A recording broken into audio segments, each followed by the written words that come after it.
যে শাবান মাস শুরু হয়েছে, এই শাবান মাস সম্পর্কে আমাদের বেশ কয়েকটি জিনিস আমাদের জানার আছে। তার প্রথম বিষয়টি হলো শাবান মাস, এই মাসটি হলো নফল রোজার জন্য শ্রেষ্ঠ এবং গুরুত্বপূর্ণ একটি মাস।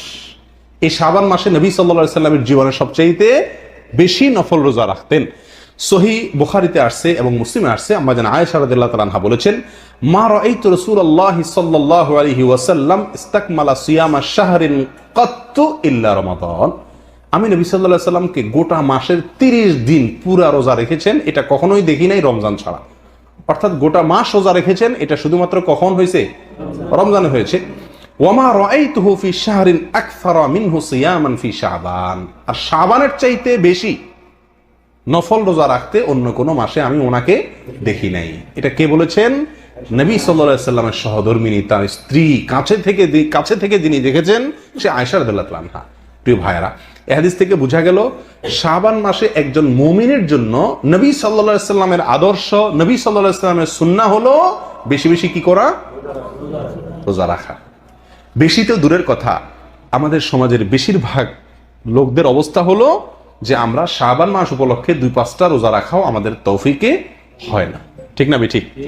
বেশিরভাগ লোককে আপনি খোঁজ খবর নিয়ে দেখেন যে আমরা শাবান উপলক্ষে যে আমলটি নবী সাল্লাল্লাহু আলাইহি সাল্লাম এই মাসে সবচেয়ে বেশি করেছেন, সেটা বেশি তো দূরের কথা, কমটুকুও আমরা অনেক সময় করার সুযোগ পাই না। আল্লাহ তাআলা আমাদেরকে সংশোধনের তৌফিক দান করেন। প্রিয় ভাইয়েরা, সুনান নাসাইর এক হাদিসে আসছে, ওসামা ইবনে যায়েদ রাদিয়াল্লাহু তাআলা আনহু বর্ণনা করেছেন, তিনি বলেছেন নবী সাল্লাল্লাহু আলাইহি সাল্লাম কি, ইয়া রাসূলুল্লাহ, লাম আরাকা তাসুমু শাহরাম মিনাশ শুহুরি মা তাসুমু মিন শাবান। আপনাকে শাবান মাসে যত রোজা রাখতে দেখি, অন্য কোন মাসে এত রোজা রাখতে দেখি না, মানে নফল রোজা রমজান বাদে অন্য কোন মাসে এত রোজা রাখতে দেখি না। এর কারণটা কি? রহস্যটা কি? কেন আপনি শাবানে এত বেশি রোজা রাখেন? ক্বাল, নবী সাল্লাল্লাহু আলাইহি সাল্লাম বললেন, যালিকা শাহরুন ইয়াগফুলুন নাসু আনহু বাইনা রাজাব ওয়া রমাদান ওয়া হুয়া শাহরুন তুরফা ফীহি আল আমাল ইলা রাব্বিল আলামিন ফাউহিব্বু আন ইউরফা আমালি ওয়া আনা সাইম। নবী সাল্লাল্লাহু আলাইহি সাল্লাম দুটি কারণ উল্লেখ করেছেন।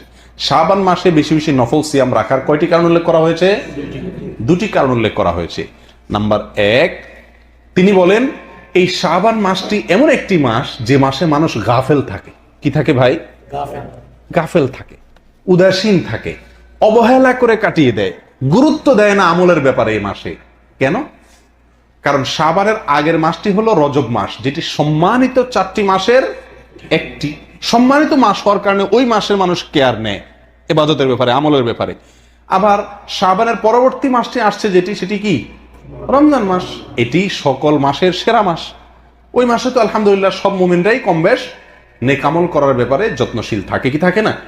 নবী সাল্লাল্লাহু আলাইহি সাল্লাম বলছেন শাবান মাসটি মাঝখানে পড়ে গেছে, অর্থাৎ পরের মাসটি শ্রেষ্ঠ মাস রমজান, আর আগের মাসটি সম্মানিত 4 মাসের একটি রজব।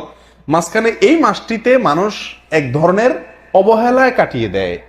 এই জন্য নবী সাল্লাল্লাহু আলাইহি সাল্লাম বলেন, আমি সেই জন্য এই মাসটিতে নফল রোজা বেশি করে রাখি। কেন? কারণ যেই আমলটি কেউ করে না, যার ব্যাপারে সবাই অবহেলা করে, ওই আমলটি করার গুরুত্ব একটু বেশি। একজন মানুষ, তাকে সবাই সালাম দেয়, হুজুর মানুষ, চেয়ারম্যান সাহেব, সবাই সালাম দেয়, এই লোকের সালাম দিলে সওয়াব হবে, কোনো সন্দেহ নেই। কিন্তু একটা লোক রোড ক্লিনার, গরিব মানুষ, তাকে কেউ সালাম দেয় না।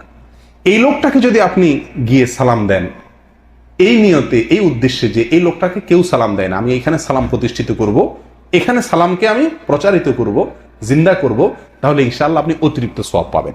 ঠিক না ঠিক?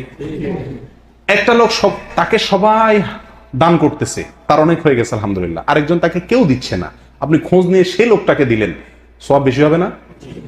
ঠিক তেমনি ভাবে রজবে রমজানে সবাই নেক আমল করে আলহামদুলিল্লাহ, সেই দিক থেকে ওইগুলা শ্রেষ্ঠ সম্মানিত মর্যাদাপূর্ণ মাস, সেটা ভিন্ন জিনিস, তার ওগুলোর সাথে কোনো তুলনা নাই। কিন্তু এই মাসটাতে যেহেতু সবাই গাফেল থাকে, এই জন্য এই মাসে নবী সাল্লাল্লাহু আলাইহি সাল্লাম রমজান এই মাসে বেশি বেশি নফল রোজা রাখার চেষ্টা করতেন।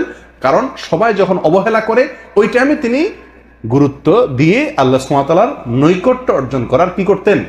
চেষ্টা করতেন। অতএব প্রিয় ভাইরা, শাবান মাসটিতে নবী সাল্লাল্লাহু আলাইহি সাল্লাম বেশি বেশি নফল রোজা রাখতেন। কেন? কারণ এই মাসে মানুষ কি করে না? ইবাদত বন্দেগীর দিকে খুব একটা মনোযোগ দেয় না। রমজানের সেমাই, চিনি, বেগুন, বেসন, ছোলা, বুট, খেজুর এগুলা কিনে নিয়ে ব্যস্ত থাকে, আমল ইবাদত খুব একটা করে না। নবী সাল্লাল্লাহু আলাইহি ওয়াসাল্লাম নফল রোজা রাখতেন। নাম্বার 2, দ্বিতীয় কারণ তিনি উল্লেখ করেছেন, ওয়াহুয়া শাহরুন তুরফাউ ফিহিল আমাল ইলাল্লাহ ইলা রাব্বিল আলামিন। এই মাসে আল্লাহর কাছে বান্দার আমল পেশ করা হয়, বান্দার আমল জমা দেওয়া হয়, বান্দার আমলনামা রিপোর্ট পেশ করা হয়। এখন আপনারা কেউ বলবেন, আমরা অনেক হাদিসে দেখছি সকাল সন্ধ্যা বান্দার আমলনামা ফেরেশতারা রিপোর্ট আল্লাহর কাছে পেশ করে। অনেক হাদিসে দেখছি বৃহস্পতিবার সোমবারে আল্লাহ তাআলার কাছে বান্দার আমলনামা পেশ করে। আবার এখানে বলতেছে শাবান মাসে আমলনামা পেশ করে। কতবার পেশ করে? যারা কোম্পানির চাকরি করেন তারা জানেন, রিপোর্ট, কাজের রিপোর্ট সাপ্তাহিক, ডেইলি, মাসিক, বাৎসরিক বিভিন্ন ফরম্যাটে দেওয়া হয়, ঠিক না বেঠিক? ডেইলি রিপোর্ট নেয় বস, সাপ্তাহিক রিপোর্ট নেয়, মাসিক রিপোর্ট নেয়, বাৎসরিক রিপোর্ট নেয় কি নেয় না? ঠিক তেমনি ভাবে ফেরেশতারা আমাদের ডেইলি রিপোর্ট দিয়ে থাকেন সকাল সন্ধ্যা, সাপ্তাহিক রিপোর্ট দিয়ে থাকেন বৃহস্পতিবার, আবার বাৎসরিক রিপোর্ট দেওয়া হয় এই শাবান মাসে। কথা বুঝে আসছে? তো নবী সাল্লাল্লাহু আলাইহি ওয়াসাল্লাম বলেন, ফাউহিব্বু আন ইউরফা আমালি ওয়া আনা সায়েম, আমি পছন্দ করি, আমার কাছে ভালো লাগে যে আমার আমলনামা যখন, আমার রিপোর্ট যখন আমার মালিকের কাছে পেশ করা হবে, তখন আমি যদি রোজাদার অবস্থায় থাকি, তাহলে আমার রোজা অবস্থায় যদি আমার আমলনামা রিপোর্ট পেশ করা হয়, তাহলে মালিকের সুনজর আমি পাবো কি পাবো না? ভাই, আপনি কোনো কোম্পানিতে কাজ করছেন, আপনার বস আসছে, আপনার মালিক আসছে হঠাৎ করে ইনভেস্টিগেশনে চেক করার জন্য। আপনি সবসময় কাজ করেন, কিন্তু যখন আসছে রিপোর্ট চেক করার জন্য ঘটনাচক্রে, তখন আপনি দেশে ফোনে এই মতো কথা বলতেছেন। ধরা খাইলেন কি খাইলেন না? মেজাজটা খারাপ লাগবে না? যে সারা বছর তো কাজ ঠিকই করলাম, আজকে বেটা আসছে চেক করতে আর তখন আমি কথা বলতেছি। এই জন্য যে কোনো লোক চাইবে কিনা, ভালো লাগবে কিনা যে আমার বস বা মালিক যখন চেক করতে আসছে তখন আমি হাড় ভাঙা পরিশ্রম করতেছি, ওই অবস্থায় এসে আমাকে দেখছে সে, এটা ভালো লাগবে কি লাগবে না? ঠিক তেমনি ভাবে একজন ইমানদার, তার কাছে এটা ভালো লাগবে যে শাবান মাসে আমার আমলনামা পেশ করা হচ্ছে, যেহেতু ফেরেশতারা রিপোর্ট পেশ করছেন, তাহলে এই মাসে আমি যেন কি থাকি? রোজা রাখি। নবী সাল্লাল্লাহু আলাইহি ওয়াসাল্লাম সেজন্য এই মাসে কি রাখতেন? বেশি বেশি নফল রোজা রাখতেন। তাহলে ভাইরা, নফল রোজা শাবান মাসে বেশি বেশি রাখার চেষ্টা করবো তো ইনশাআল্লাহ। বেশি বেশি রাখতে যদি না পারেন, কাজের চাপ থাকে, প্রিয় ভাইরা, অন্তত শনিবার তো ডিউটি নেই, শনিবার একটা করে রোজা রাখেন, চেষ্টা করলে সম্ভব কিনা? আল্লাহ সুবহানাহু ওয়া তাআলা আমাদের সকলকে আমলটি করার তৌফিক দান করেন। প্রিয় ভাইরা, শাবান মাসের একমাত্র নবী সাল্লাল্লাহু আলাইহি ওয়াসাল্লাম থেকে প্রমাণিত বিশুদ্ধ আমল হলো এ মাসে বেশি বেশি কি করা?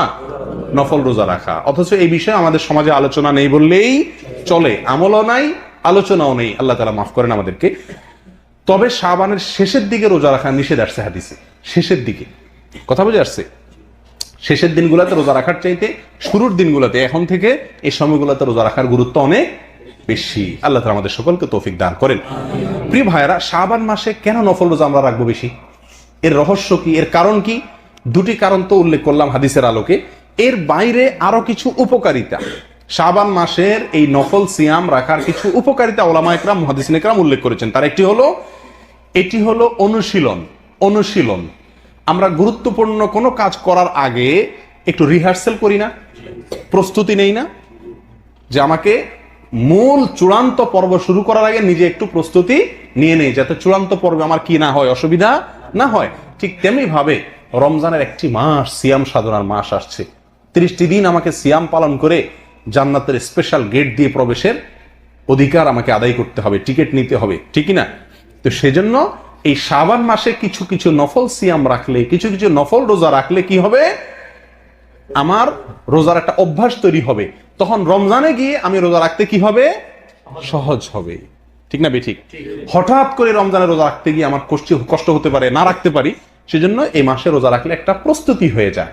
এটা একটা উপকারিতা শাবান মাসে নফল রোজা বেশি বেশি রাখার। আরেকটি হলো, আমরা সকলেই জানি নফল যে সালাত, ফরজ যে সালাত আছে, এই ফরজ সালাতগুলোর বেশিরভাগ ওয়াক্তেই আগে এবং পরে হয়, আগে অথবা পরে কোনো না কোনো জায়গাতে আমাদেরকে শরীয়ত সুন্নত কিছু সালাতের বিধান রেখেছে, ঠিক কি না? ফজরের আগে 2 রাকাত সুন্নত আছে কি নাই? অতিরিক্ত এটা। জোহরের আগে এবং পরে আছে কি নাই? তারপরে মাগরিবের পরে আছে কি নাই? এশারের পরে আছে কি নাই? এই যে অতিরিক্ত সুন্নত সালাত আমাদেরকে পড়ার নির্দেশনা দেওয়া হয়েছে, পরামর্শ দেওয়া হয়েছে। এটা কেন? এটা হলো ফরজের পরিপূরক। ফরজের কি ভাই? ফরজকে পরিপূর্ণ করে। ফরজের ভিতরে কোনো ঘাটতি থাকলে সেটাকে কি করে? পরিপূর্ণ করে, আগে পরে নফল থাকলে।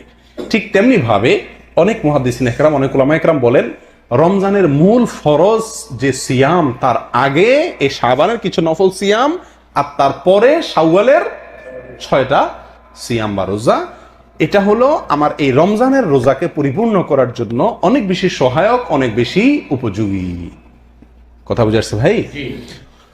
এটা আরেকটা কারণ। আর মূল কারণ যেটা, সেটা তো হাদিসে বর্ণিত হয়েছে, এই মাসে মানুষ উদাসীন থাকে, সেজন্য আমরা আমল করার চেষ্টা করব।